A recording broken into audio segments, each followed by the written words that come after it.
Good evening, everyone. My name is Gina Makwabe, and I'll be moderating this session. I'm the physician and nephrologist working with Africa Healthcare Network in Tanzania. I would like to welcome you all into today's AHN Nephrology webinar, and today's series number 49. And we are happy to have a presenter, Dr. Robert Kalyesubula, who has just graduated for his PhD from the London School of Hygiene and Tropical Medicine. Congratulations, Dr. Robert. And he'll be talking about estimating glomerular filtration rate in sub-Saharan Africa. He'll be talking about the design and methods of the African research kidney disease. Dr. Robert is a senior lecturer and nephrologist and head of Department of Physiology at Makerere University in Uganda. He's also the founding president of Africa Community Centers for Social Sustainability in Uganda. Dr. Robert is in the inaugural cohort of ISN for Emerging Leaders Program 2021. And he did his interventional nephrology studies in Shiraz University in Iran and University of Cape Town in South Africa.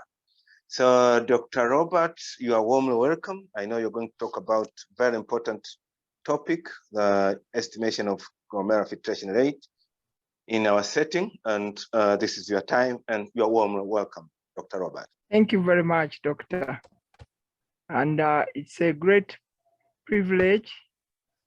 I want to thank the Africa Health Network for giving us this opportunity to be able to share amongst our colleagues. I'm going to be talking about estimating glomerular filtration rate in Africa. Yes, so I'm going to be talking a little about estimating glomerular filtration rate in sub-Saharan Africa in the next 30 or so minutes. So this is what I'm going to talk about. I'm going to tell what kidney disease is. I'll look a little at the prevalence of kidney disease in Africa. Then I will talk about the study we have done, which is the study that studied in Uganda, and then subsequently go into the ARC and the methods we used to measure the glomerular filtration rate, and share with you some preliminary results of the ARC study, although they are under review, but I've conferred with my colleagues and they've said I can share tidbits of them with the team since we have this opportunity. So how do we determine kidney function? The measure of kidney function is really looking at what the kidney does. The kidney, it filters about 180 liters of blood per day, and through that it has to clear out the bad substances. And we can know how well the kidney is working by using a measure that is called creatinine clearance. And the creatinine clearance usually is measured by collecting 24 hours of urine, and then subsequently using the volume, the amount of creatinine collected in urine compared to the one in plasma, and they are able to determine the creatinine clearance. But that's very tedious and often erroneous. So there are some markers that have been used to act as proxy for estimating glomerular filtration rate. And largely this is creatinine and of late cystatin C has taken on a center stage. But in order to use these measurements, they by themselves are usually not accurate. So you need to use a certain factor and certain factors or mechanisms to correct for the inadequacies that can come from the creatinine itself. So as I go on, I'll be sharing with you what we call the glomerular filtration rate determinants and the non-glomerular filtration rate determinants. So the glomerular filtration rate determinants are what go through the kidney and the non-glomerular filtration rate determinants are what goes outside the kidney's rim. And so if we are looking at that, certain things affect the markers that are used, like the muscle mass, the type of diet. We have developed certain formulas to try and correct for those errors that would come from the non-measured parts of the glomerular filtration rate. And the first formula was actually the Cohort gold, which was developed in the 1970s. This one mainly focused on age and sex. Many of us have been using this one, I guess, because it was easy to calculate. You just correct it with age. Now it has been modified and you correct it for body surface area. In 1999, the modification for diet and renal disease was developed by Levi and his team. And this one was based on a population of about 3,000 participants. And 12 of these were African Americans. It did a very good job. In fact, in the survey that we did when we are doing the systematic review, we noted that about 42% from the African studies, that's the formula they are using.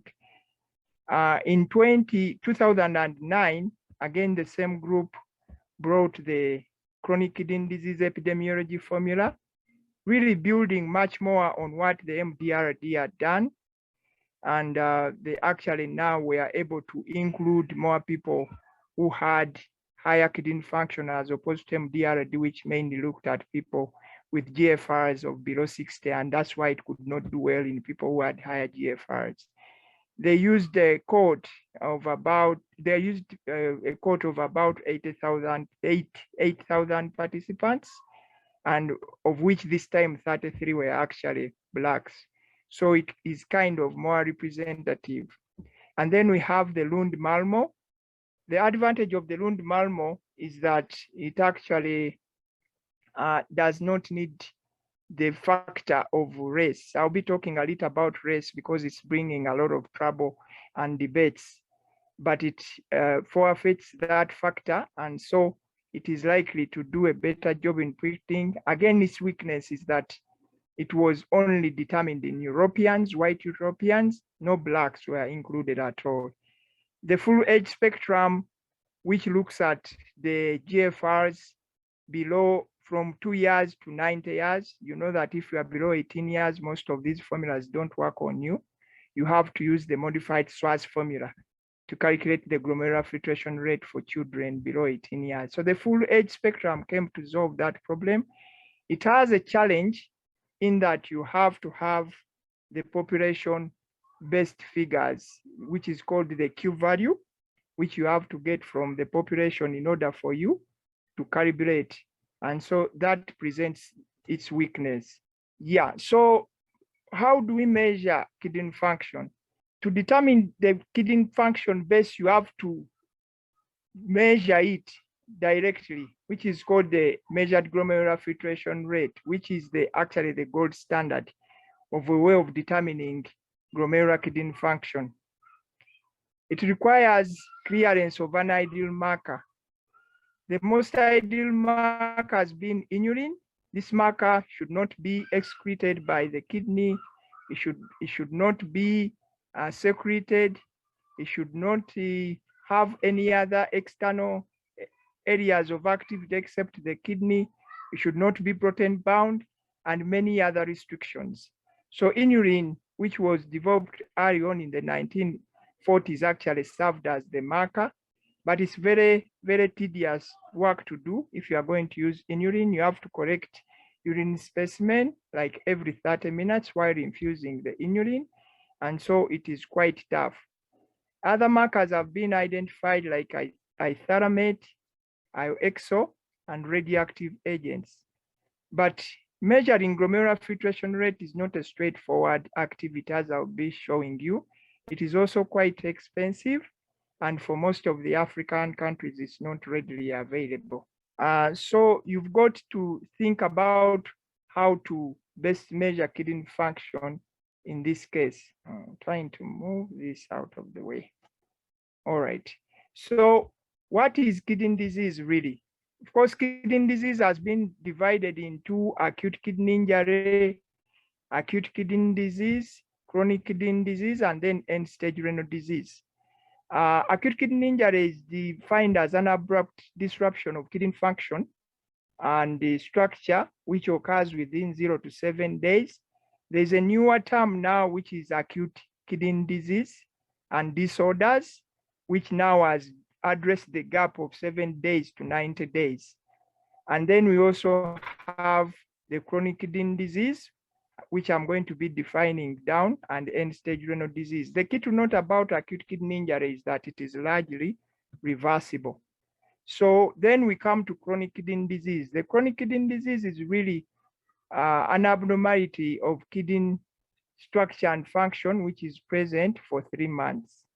So mainly looking at decreased glomerular filtration rate of less than 60 mils per minute per 1.73 meters squared, and or other markers of kidney damage like proteinuria and hematuria and other abnormalities that can be found on the urine, or abnormalities of structure that are often seen on imaging.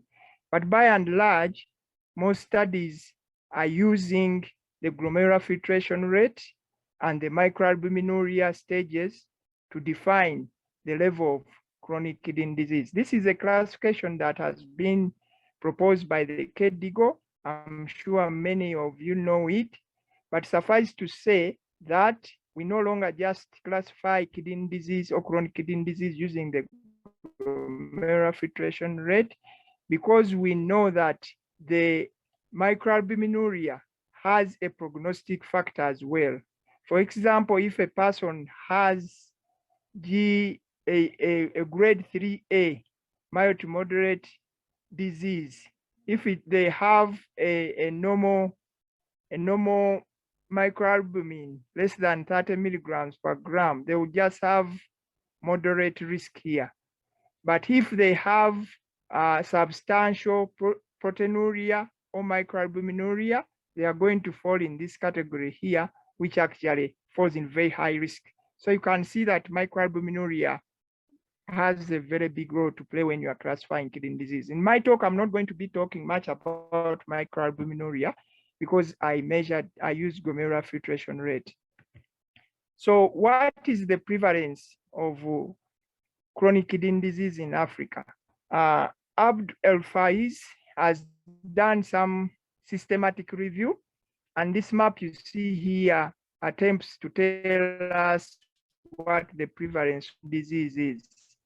You can see that it ranges shared by what was done by Stanford, who actually found that up to 13.9% of people from sub-Saharan Africa have chronic kidney disease.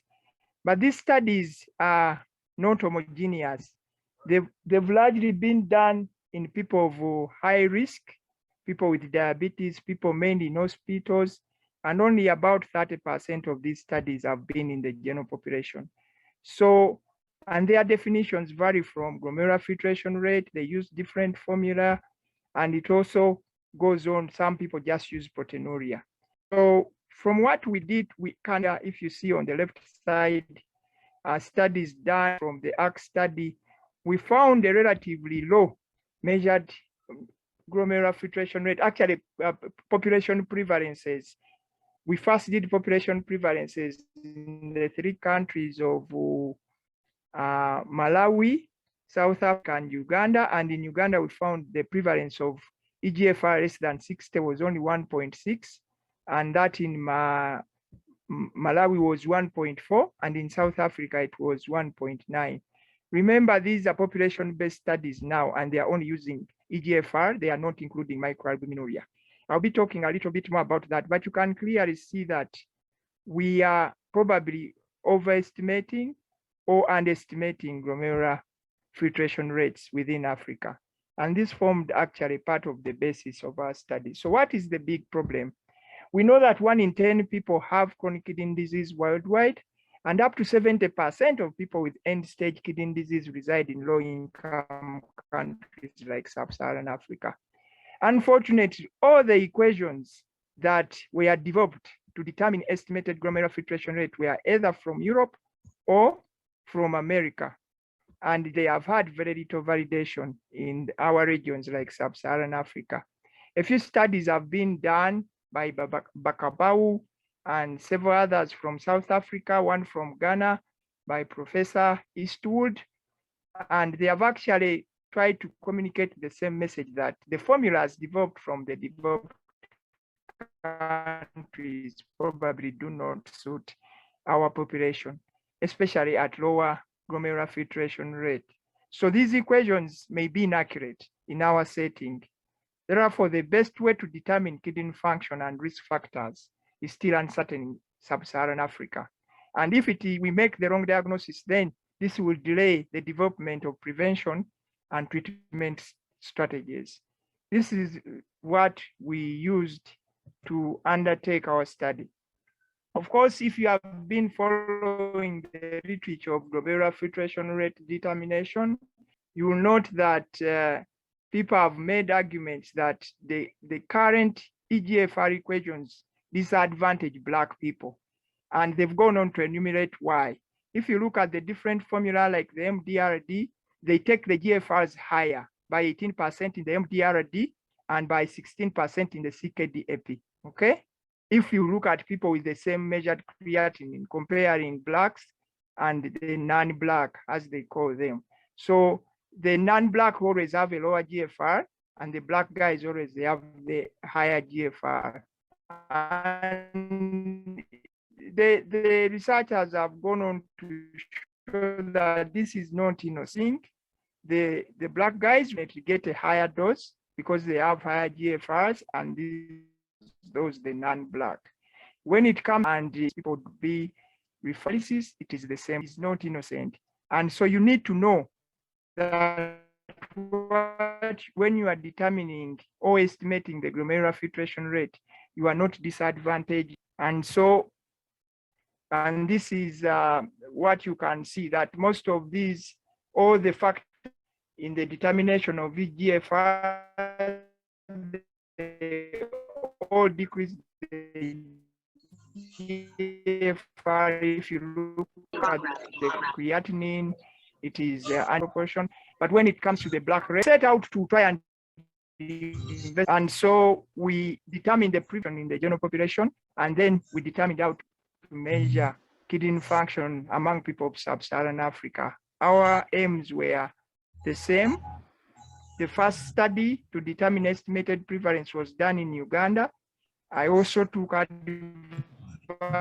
mortality in Uganda, and then the 3 countries determined the best way to measure GFR in Sub-Saharan Africa.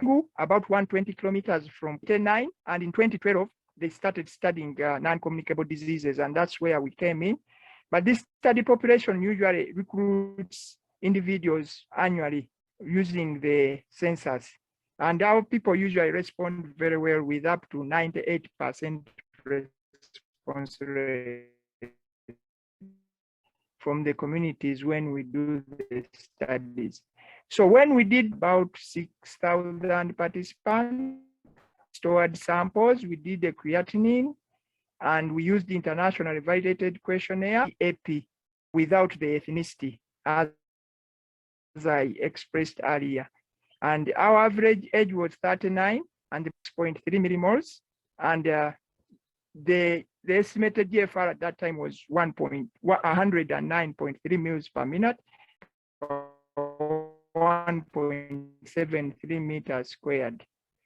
We found a low prevalence, as I showed earlier, of 1.6, and the age and sex stratified prevalence actually had renal function because we are not able to do the microalbuminuria in this case because it was not done in the samples that were collected in 2012 to 2014. But you can clearly see, as is already known, that the occurrence of kidney disease increases with increasing age. We found low education, age above 35 years, and hypertension and anemia to be the major risk factors.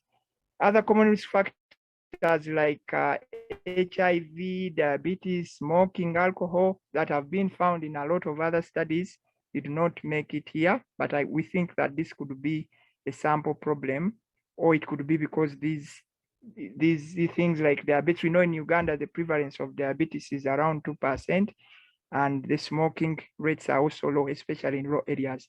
So these were not found to be significant. But this did not differ very much from what our colleagues found in Malawi and also in South Africa, with prevalences less than 2%. The Hygiene study actually looked at six cohorts from 5 countries, and they actually found of estimated glomerular filtration rate of about 4.12. And this is because for them, they looked at the age between 40 and 60. All these prevalences are age standardized. So you can see what I found when I tried to look at the mortality. I was actually amazed by the lack of data in determining mortality associated with GFR. In the review of the literature, I actually found that no study has looked prospectively at glomerular filtration rate or chronic kidney disease and subsequent mortality from the general population. So we decided to interrogate our data, and we found that actually in this population where we looked at close to 6,000 participants above 18 years, took their demographics, followed them for an average of 5 years, we got 140 deaths, which was about 2.5%. We only lost 3% to follow up. We had out-migrations of above a quarter, but still the key outstanding issue, though the confidence intervals are large, is that those people who had a GFR of less than 45 had 6 times the hazard ratios of dying.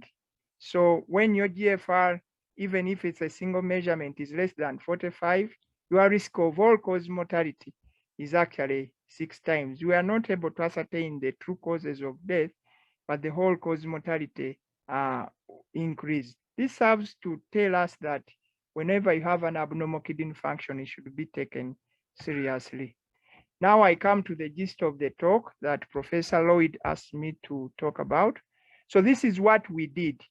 We looked at 3 cohorts. One cohort is in Malawi. Malawi has both a rural and urban cohort, one in Lulongwe and the other one in Kalonga.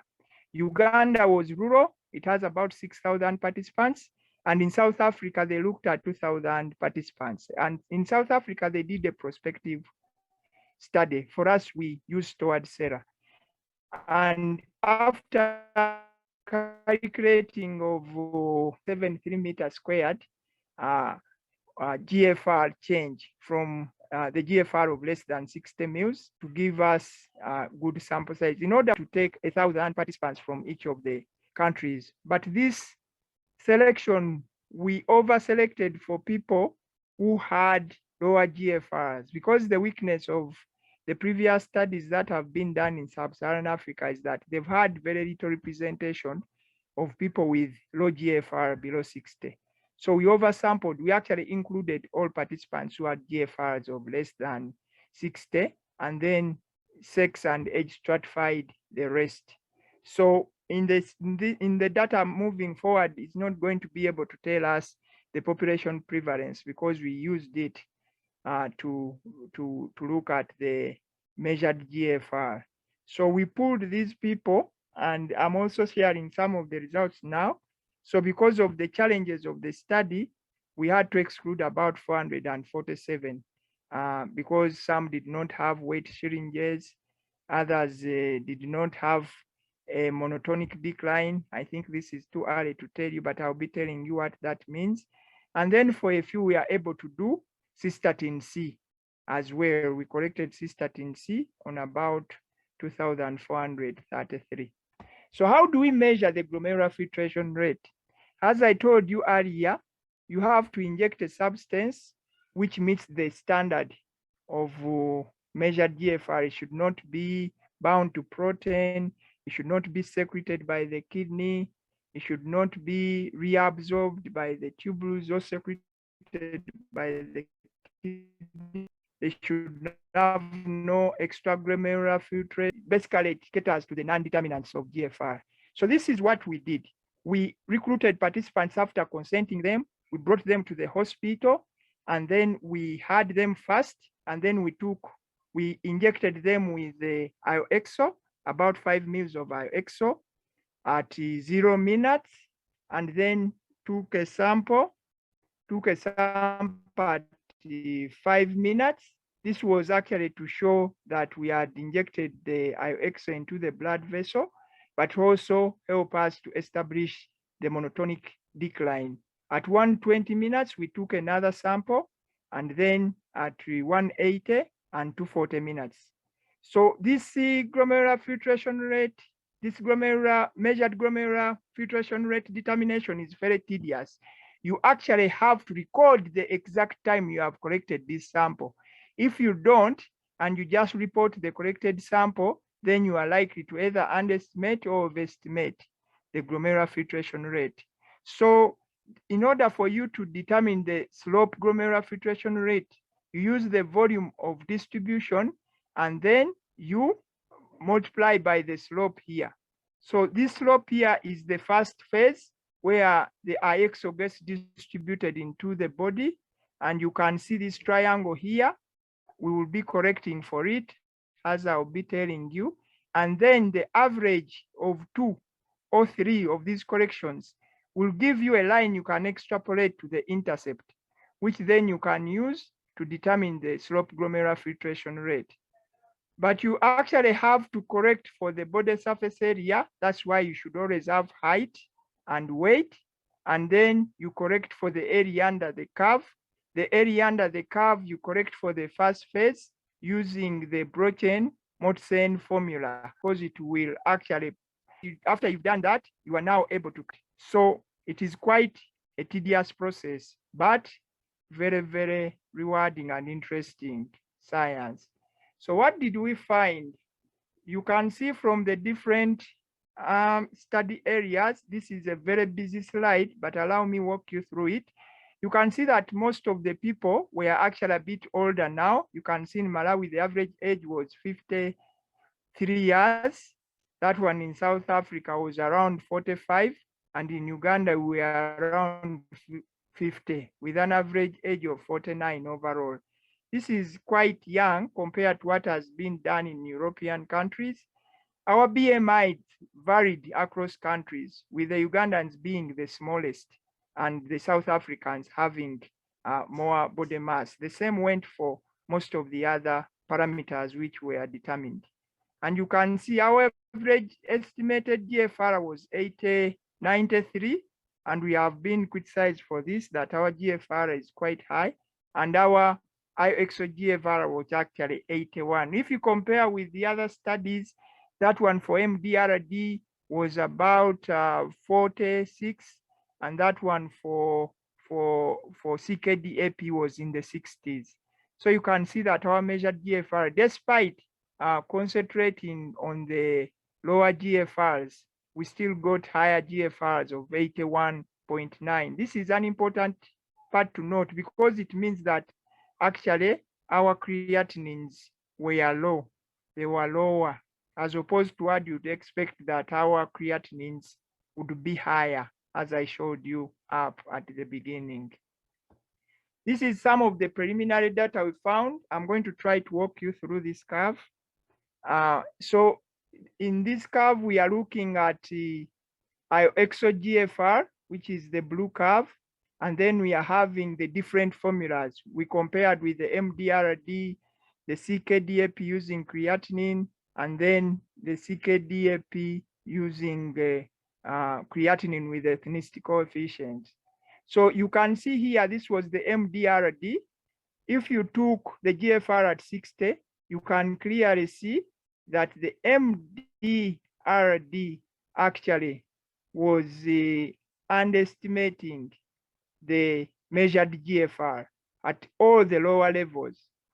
This underestimation was worsened if you added on the ethnicity coefficient. You can see the curve slowly moving away because of the 16 or 18% being added. The same occurred when we looked at the CKD-AP with the creatinine. Similar errors occurred at a higher magnitude, and you can see when we added the the race coefficient, this underestimation actually became worse.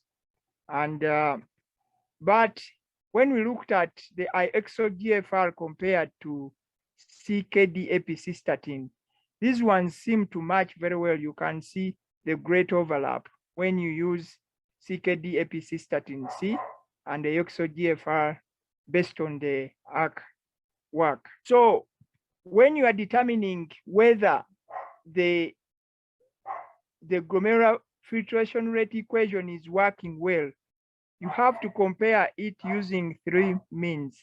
You use the bias, you can use the precision, and you can also use the accuracy. In this slide, which is quite a bit complex, I'm going to try to walk you through it, but you can use the accuracy. The accuracy is actually the number of estimated GFRs that fall within 30% of the measured GFR value. So if the estimated GFR falls within 30% of the value of measured GFR, that is what we call accurate. That is the P30. Here I'm using the 1 minus the P30. So here at the bottom of the graph, you have the grade or the stage of kidney disease, stage 1 above 90, 60 to 89. Here you have grade 3A, which is actually above 45 to 59. And here you have below 45. And of course, the closer you are to 0, the less bias you have. You can see that in the first blue is the MDRD, then in this brown is the revised Lund-Malmo, and then here we have the CKD epicreatinine, and here we have the CKD epicystatin. All these ones are being compared against the measured GFR IXO from the ARC study. You can clearly see that when we are in grade 1, we did fairly well. We are falling within about the 30%, but the rest of the grades, everything worsened. And you can see that in the GFR of less than 45, actually up to 67% were out of order. They could not match the measured GFR as a point of accuracy. And then on the average, you can see that actually cystatin C did a fairly good job. And then the best performer was the Lund-Malmo. The Lund-Malmo equation did best in determining GFR in Africa, better than even CKD epicystatin. The next one in line was actually cystatin C. And so that prompted us to think about developing an ARC-based GFR. But unfortunately, we were not very successful in developing a new formula for determining kidney function. It did well within the ARC samples, the generation sample, and then also the validation sample, where we got 6 trials from South Africa that used the EDTPA to measure GFR to make our validation samples. But in the validation samples, our ARC formula actually performed poorly. So we have to do more work to find out the best way to measure kidney function in sub-Saharan Africa. And so we think that we are going to use an imputed GFR to compare the eGFRs across Africa. We are going to be using the population-based data sets from ARC, which are 2 to 8 years. We also got the data from Hygiene, which has data from Burkina Faso, Ghana, Kenya, South Africa, about 6 cohorts. These are aged 40 to 60 years.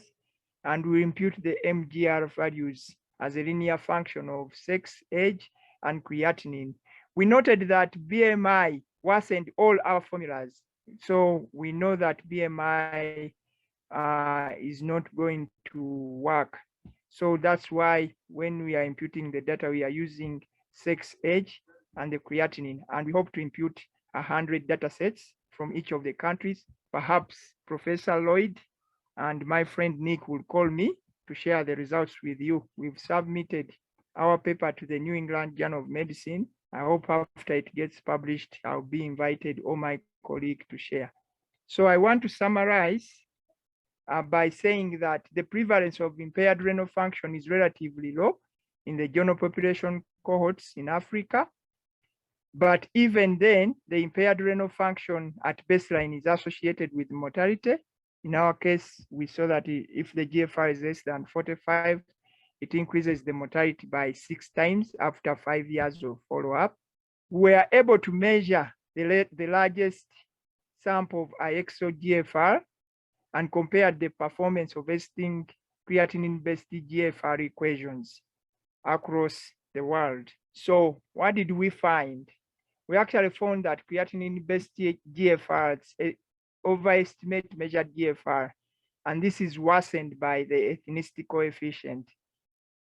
And so we can comfortably say that if you are coming from Africa, you should not use the ethnicity coefficient. This is now, I think, the 11th study and the biggest that is showing the same thing. So we should do away with the ethnicity coefficient. It just doesn't work. Maybe if we revise it downwards, that's another discussion we can have. And a substantial proportion of people with kidney disease are missed by the creatinine-based GFRs. This, of course, has major implications for the diagnosis and treatment options in sub-Saharan Africa. We need to determine new ways of diagnosing reduced kidney function in sub-Saharan Africa. And I want to thank the ARC team for having done a tremendous job. We worked with people from Malawi, South Africa, support from the London School of Hygiene and Tropical Medicine. Many other professors did support our work because measured GFR was not very easy. Maybe as the questions come, I'll tell you that we had initially planned to do the measured GFR from Uganda, but when I started the study, I saw that we had only 3 HPLC machines, the high pressure liquid chromatography machines. There were only 3 in Uganda, and people were only doing HIV drugs and maybe TB, and they were not able to do IOXO. So we actually had to analyze all our samples from South Africa. I'm grateful to GSK Open Lab, which sponsored this study, the London School, MRC, the ARC team, and the African Healthcare Network for allowing me to have these minutes to share our preliminary findings with you. And this is my team, which I worked with. We had gone to Malawi to standardize our protocols. Thank you for listening to me. Wow. Thank you very much, Dr. Robert. That was exciting presentation. We really enjoyed your presentation. So it's a time for question. I know there'll be a lot of questions regarding this presentation. Any question from the audience? Maybe I should start, Dr. Robert. Yes, please. Yeah, so just wanted to know, your measured GFR varied, were very high compared to MDRD and CKD-EPI, cystatin. Yeah. So, and you gave the reason that because your creatinines were a bit lower when you are measuring using IHOX method. Why do you think all the patients had lower serum creatinine? Or I don't know what happened. It was not very clear to me when you said in your study patients had lower creatinine compared to other studies. The crux of us, Dr. You raise a very critical point. I want to intimate to you that actually, as opposed to what has been found in the United States, our people do not produce more creatinine for any given GFR, producing less creatinine than those guys who have more creatinine for any given measured GFR. And that is why I think the estimated GFRs actually are all underestimating the prevalence of kidney function. And I don't know the answers, but we have been thinking about it hard. Some people have said that this was a measurement error, but if you saw my slides, we have another beta marker, which is cystatin C, and it actually followed exactly the same trend like the measured GFR. So we know that this is not a measurement error. We actually corrected for measurement errors by trying to batch up all our measurements. All our EXO was measured from South Africa. We fasted our people. We used standard methods. And so we don't think it's a measurement error. From Africa themselves, not the Black Americans or the Black Europeans, are small people. And so they don't have enough muscle mass to generate the high creatinine. And this probably comes from their lifespan risk factors. As you might well be aware, we have a lot of intrauterine growth retardation, and kidneys start to develop in utero. And by the time these prematures are born or people born with underweight, they already have a predisposition of actually not being able to produce enough creatinine. So they actually might be able to develop kidney dysfunction much earlier, but then their body mass is less and their nephrons are less. So their GFR will definitely be lower even for the same measured creatinine. So I think that is what we have been seeing. I'm not the one in control, so I'll let the chair, but I see Dr. John Karori and Dr. Grace Igraneza. They are Yes, ready please. to ask Yeah. questions. Hello. Hello. Yeah. Hello. Please go ahead. I'm Dr. Grace Igiraneza. I'm a physician, nephrologist from Rwanda. Thank you, Dr. Robert, for a very outstanding presentation about kidney disease in Africa. We are so proud of your work, and it's time for Africans to start doing work, research work in our community to inform the international community.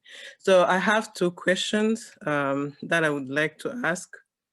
The first one, I don't know if I missed it, but I thought this was a one single measurement of serum creatinine.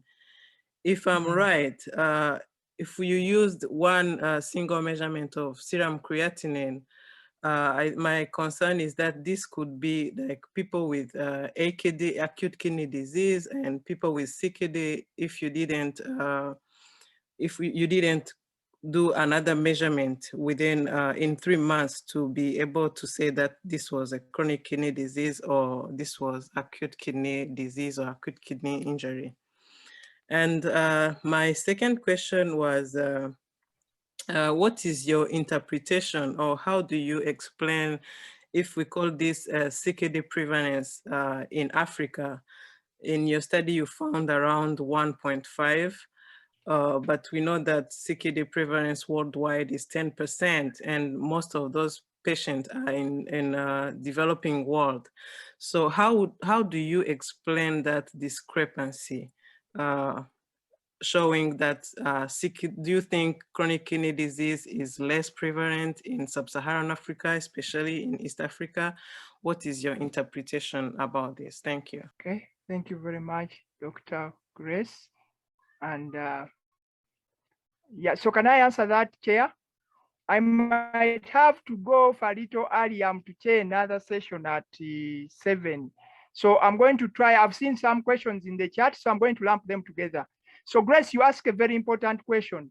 For our first study and the mortality study, yes, it wasn't very good study because we only did the creatinine once, but this is not to do with the GFR measurement. These are two different studies. So for the first study, we did one measurement, and that was a weakness. You are supposed to repeat the creatinine within 3 months together with the microalbuminuria. Please note that we did not measure the microalbuminuria. So the study would underestimate the prevalence of kidney function. But if you are looking at just the simple measurement, then it was even relatively low. But this is not different from what I've shown you. Even other countries, when they are using the estimated glomerular filtration rate alone, people who have done it well and they've not used proteinuria alone, someone goes, does a dipstick and publishes. He says the prevalence is 40%. So many studies have actually not repeated the creatinine, but you are right. We did a single measurement, and so we cannot stand to say that this is CKD. That's why in our publication, which has been published, is actually impaired renal function. But I'll put it to you that our average age was 39. If I get a guy of 39 years, clinically speaking now, not population-based, walking around with a GFR of 60 or 70, I'm not going to take that seated down. And in fact, if you try to wait for these guys for their GFR to drop for 3 months so that you see them again, these are the guys that are presenting to you in ESRD. So as I will be coming back to make recommendation perhaps in another presentation, you cannot wait for the GFR actually to drop below 60 for the reasons I've told you, because our people perhaps get the current measurements are just not working. Creatinine is not a good predictor for us. That's what I want to put forward. And I've seen other questions. Dr. Daniel Chigundu, thank you for attending. I see that you are asking, do we expect cystatin C to enter routine care? I don't expect cystatin C to enter routine care. It's still expensive, but our colleagues from South Africa have done a point of care. And if you really need to make a diagnosis, even the KDIGOs now recommend that you repeat the GFR estimation using a cystatin C, because it's a better marker of kidney disease, because it receives less interference from the non-measured glomerular filtration rate factors. Okay. Someone is asking, do we need a whole new equation for sub-Saharan Africa? No, we have the largest data set of measured GFR actually in a single study across the world, because most of the other people just bring all the other people's work and put it together. Ours is actually the largest single most measured. We measured 3,000 participants with GFR. It took us a whole 2 years to do, but it is the largest. So, and we use the same methods. A lot of people do EDCTP and then they put together. Even when you look at the EGFR, CKDAP, they brought about 11 cohorts, different measurements. If you look at the MDRD, they brought several cohorts. We did this in one cohort. So we are confident of our measurements. So creatinine is just not a good marker of kidney disease among people in sub-Saharan Africa. And so we try to develop a new equation for Africa, and we actually just failed, as I'll be sharing when they give me another time. We tried all, we got the experts, we modeled zero. It was always performing worse, perhaps because our GFRs were higher, but we believe that it's because creatinine is not a good marker. And so for Dr. Daniel Chigundu, I think, and Dr. Tuhe, that is actually now the crux of the matter, okay? That we perhaps need to find a way of best using the CKDAP. At least we are sure that the ethnicity factor should go off for starters, but when you get a GFR, interpret it also with caution, okay? Then which do you prefer, the MDRD or the CKDAP? I think we would prefer the CKDAP for now without the ethnicity factor, but you have to again look at your patient. Now, going back to Dr. Grace's question, if people have also done good measurements with GFR and the proteinuria component, actually Dr. Mwir studied people from Uganda, Kenya, and Tanzania, and they actually found that the estimated GFR using the creatinine was 2.1, actually 1.9 to 2.1, not very different from what we found in Uganda. But when they added on the urine, the prevalence actually went to about 7. So microalbuminuria is more in our people, and we make the prevalence of CKD much higher. But again, you have to be careful. Microscope of cardiovascular disease, hypertension, diabetes, heart disease, all those things that define microalbuminuria, diabetes. But in our people, it is not the case. These urine abnormalities are probably coming from infections. In South Africa, our colleagues found schistosomiasis when they saw hematuria in 30% of the people who had hematuria. These things we have, the infections, the malaria, the TB, the what, they are actually the ones which are causing these urine abnormalities and not necessarily the cardiovascular risk factor. So even as you take the microalbuminuria, though it's going to be high and it will predict kidney function problem structure, it is not speaking to the same cardiovascular risk as we are talking about from the developed countries. I see Dr. John Karori has put up his hand for a very long time. Chair, allow me to allow him to ask a question. Please go ahead. John Karori. You are muted, Dr. John Karori. All right, probably. I think he gave up. We overmade him wait. All right, Dr. Robert. I see Dr. Yeah, I see one of the professors putting up his hand. I'll just take his question, although I would like to leave chair because I have to chair another meeting. But I see Dr. Udeme is my professor. I'll be happy to take a question from him, or he probably is going to give a comment. Please, Professor, go ahead. Thank you, Robert. You've done very exacting work, and I'm very pleased to see this. I wanted to ask, you had about 10% of your study population being HIV positive. Yes, doctor. Did you do a subgroup analysis for them? Do they have dynamics that may make them different from the general population? That's one question. And you have another meeting. I will discuss the rest of the questions with you later, but I was really interested in this one. Yes, we did. We interrogated the people with HIV, but our population of HIV is not the typical ones. We had all on ARVs doing quite well, so they were not so different from the general population, and I think that's why HIV itself did not become a predictor of impaired renal function. I'm using the word impaired renal function well knowing what Dr. Grace was saying. Perhaps we did not do a good enough job because, you know, HIV usually causes microalbuminuria or proteinuria. So most of those people would have become as having kidney disease if we did the proteinuria or microalbuminuria. So we could have missed it because their GFRs were high. The same argument can be made for diabetes because the greatest presentation of diabetes is microalbuminuria. That's how we say you have diabetic nephropathy. So since we didn't do microalbuminuria, I can't strongly say that HIV and diabetes were not a risk factor, but also our numbers were fairly small. But I thank you for the question. Thank you, Robert. All right, thank you, Robert. I know you are rushing. You are running to another meeting that you're going to chair. Thank you very much. It has been, you know, that was excellent talk.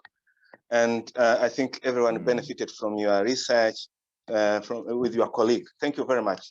And I have few questions, but I will ask you inbox later. Thank you. And if you have any question, please, you can text Dr. Robert or WhatsApp him, and then he should be able to answer all the questions. And this video will be available on YouTube soon. Thank you very much for joining. We have come to an end of today's presentation. Bye-bye.